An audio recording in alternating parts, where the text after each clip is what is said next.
I think one of the first e-scooter companies, Birds, launched in Antwerp way before other cities in Belgium. So that's also pretty interesting. But I would like to know what your opinion is on the recent developments in Paris. What were your thoughts when you saw that there was a vote in Paris regarding electric scooters, electric shared scooters, and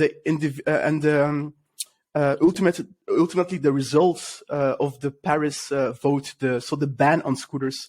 Antwerp, being a pioneer in smart micromobility, I would like to have your opinion on what you thought about the scooter ban that will happen in Paris, which was also a pioneer a few years ago.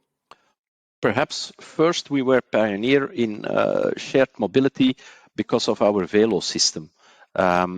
Already 11 and already 12 years ago, I think it was started, and it was immediately a big success.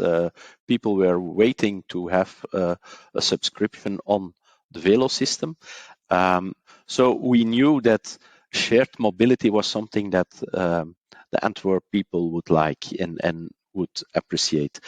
And then on a certain moment, it was, I think, 2015, 2016, you had the bikes that were coming in from the Far East and were growing around in cities, massive. Luckily, we could stop them in time by telling them we will make a regulation. Very important. About who is coming in, who's not coming in, and what are the conditions to come in the city with shared mobility. We want qualitative vehicles, we want a good service, we want also not too much, because too much then it's laying around, like we saw with the bikes. There was really everywhere in every city were a pile of bikes that weren't used anymore. So we want to make sure that we don't have that. We made a regulation, and on that moment there were some people who wanted to start with e-scooters, for instance, but also with e-mopeds, also with e-bikes, and we let them in, but always based on our regulation. And indeed, Bird, together with Cirque and together with Poppy, were the first one who started in Antwerp.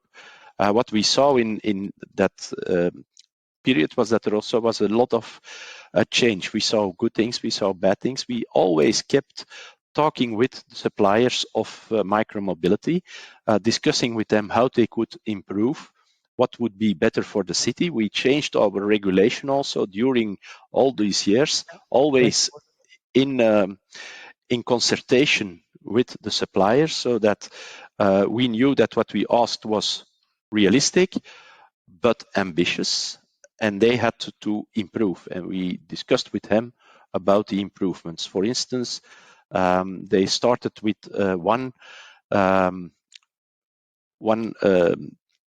standard for putting your e-scooter away.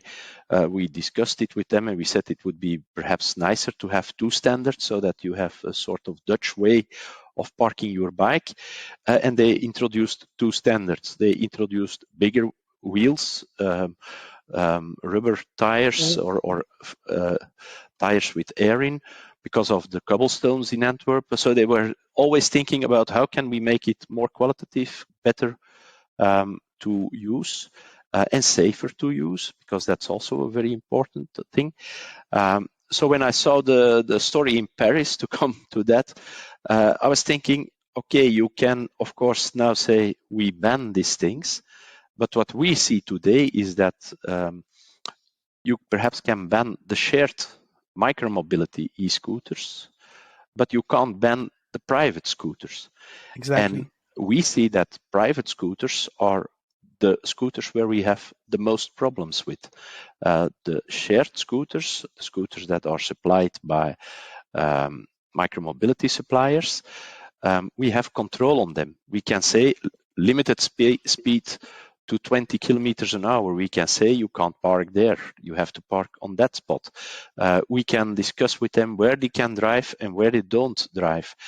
So we have a lot more possibilities to control this type of scooters than the private scooters. So I don't know whether it's good. And when I saw the results in Paris, I think only 5 or 6% of the people came to vote, and then 7%, and then they had, of course, a big majority.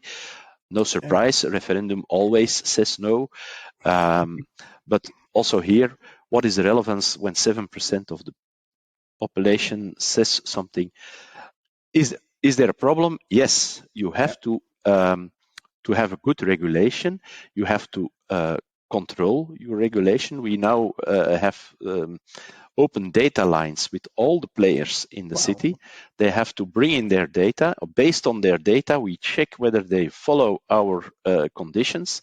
If they don't, they get penalty points.